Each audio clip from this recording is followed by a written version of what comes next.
TC.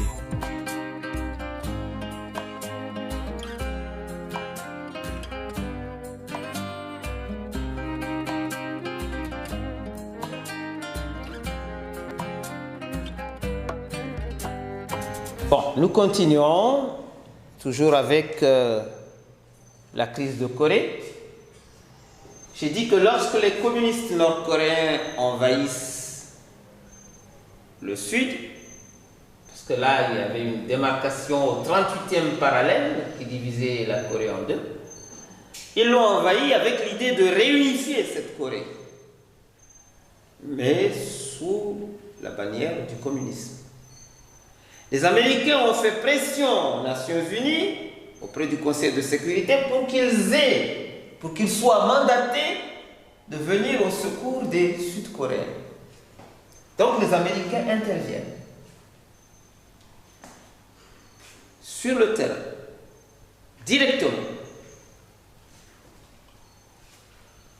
Tout le monde s'attendait à ce que l'URSS, qui soutenait les Nord-Coréens, intervienne aussi.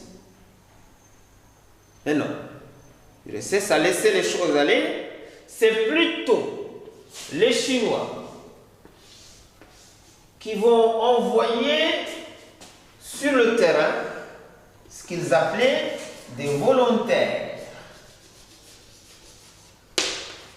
Je mets ça entre guillemets. 1 million de volontaires chinois interviennent aux côtés des Nord-Coréens contre les Sud-Coréens, plus précisément contre les Américains. La guerre va durer. Elle va durer jusqu'à ce que toute l'humanité comprenne que peut-être c'est le début d'une 3e guerre mondiale. Pardon. Elle a fait 3 ans. Je rappelle que la Première Guerre mondiale avait fait 4 ans. Celle de Corée a fait 3 ans. Lorsque c'est terminé en juin 1953, l'armistice a été signé en juin 1953.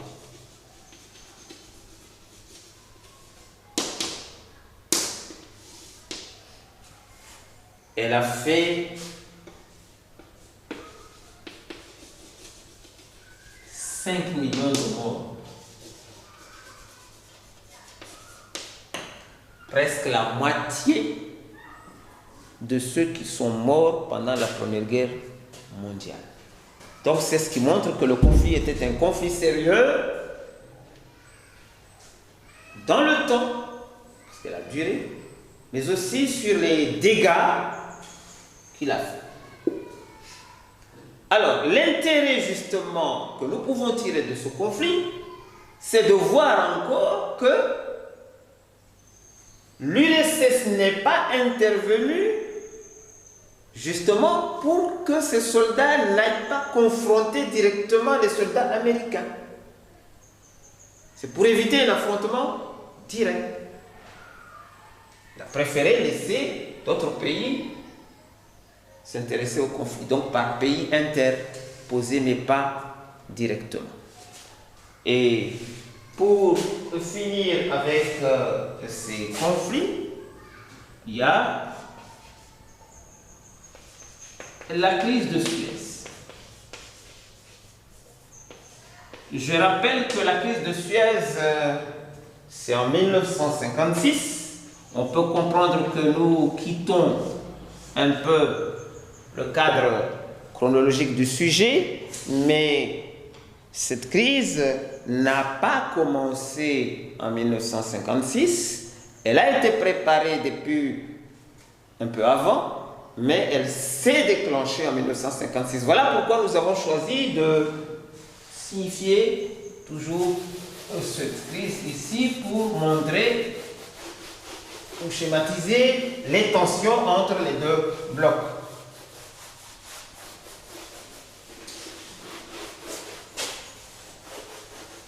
Suez, nous sommes en Égypte. Nous sommes en Égypte au niveau d'un canal appelé canal de Suez, qui a été creusé ou inauguré plutôt au 19e siècle, plus précisément en 1869, le 17 novembre 69. Ce canal a été creusé par la technologie et le financement des Occidentaux, notamment de la France et de la Grande-Bretagne, sur un terrain égyptien avec de la main-d'œuvre égyptienne. Donc finalement exploité par les trois pays. Le président égyptien du moment, Jamal Abdel Nasser,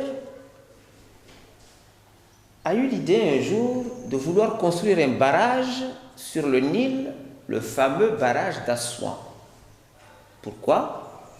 Pour relancer son industrie.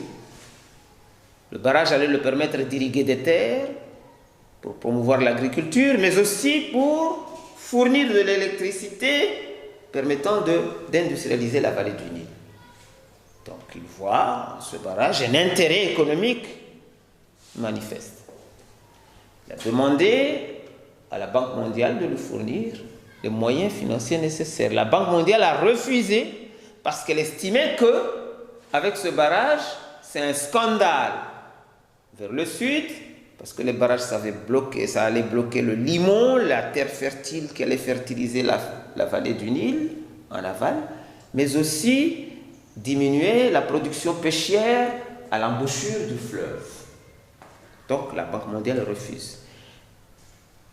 Nasser, furieux et déçu, a dit bien, je vais chercher les moyens je vais chercher le financement avec les moyens de bord. Il a décrété une nationalisation du canal. Donc au mois de juillet 1956, Nasser nationalise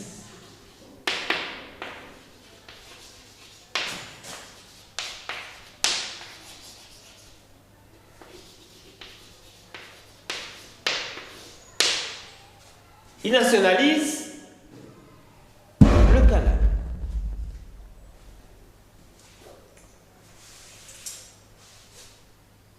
Tout de suite, la France, la Grande-Bretagne réagissent. Ils réagissent en envoyant Israël. Israël va attaquer.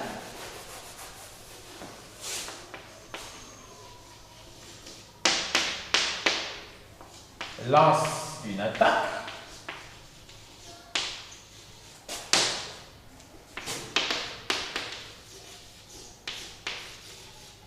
Pour obliger les soldats égyptiens de quitter le canal. Avec ces parachutistes qui débarquent. Donc, le canal est occupé, un port qui est là, le port Saïd, occupé, le Sinaï, occupé aussi. Je rappelle que l'Égypte de Jamal Abdel Nasser n'était pas alignée jusqu'à cette date, ni à l'est ni à l'ouest. Mais vu cette situation, et comme il s'est vu refuser le prêt par la Banque mondiale, il était obligé de se tourner vers l'Est. Il demande l'aide des Américains, des Soviétiques. Ça a été une occasion comme attendue par Khrouchtchev. Il a dit d'accord, pas de problème. Et l'URSS s'est intéressé du problème, est intervenu en apposant son droit de veto à toute ingérence en Égypte, et deux, en menaçant les capitales européennes, notamment Paris et Londres, de frappes nucléaires si Israël, et aussi parce qu'il y avait une combinaison franco-britannique, des bateaux qui étaient venus là, qui bombardaient les positions au niveau du barrage, au niveau du canal. Donc, il a menacé que s'il ne se retire pas, il attaque ces capitales européennes. On s'attendait à ce que les États-Unis États-Unis réagissent en soutenant la France, la Grande-Bretagne et Israël. Mais plutôt prudent, les États-Unis ont aussi apposé leur droit de veto et ont simplement conseillé à la France, à l'Angleterre et à Israël de se retirer. Donc finalement, ils se sont retirés. Le canal est resté égyptien. Donc il appartient à l'Égypte. Finalement, Israël s'est retiré de Port Saïd et s'est retiré du Sinaï. Et l'ONU a eu l'idée, à partir de cette date, donc de créer les fameuses casques bleus. On parle de casques bleus des Nations Unies. Donc, les casques bleus ont été créés à partir de cette date pour pouvoir justement intervenir à tout conflit pour essayer de dissuader les pays belligérants. Voilà donc les exemples que je voulais choisir de voir avec vous de conflits de la guerre froide. Vous le constatez, ce sont des conflits, mis à part la question allemande, des conflits armés. Mais les conflits sont aussi idéologiques.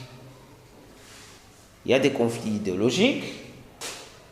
Peut-être qu'à une autre occasion, on pourra justement en parler, parce que ce n'est pas seulement de faire parler des armes.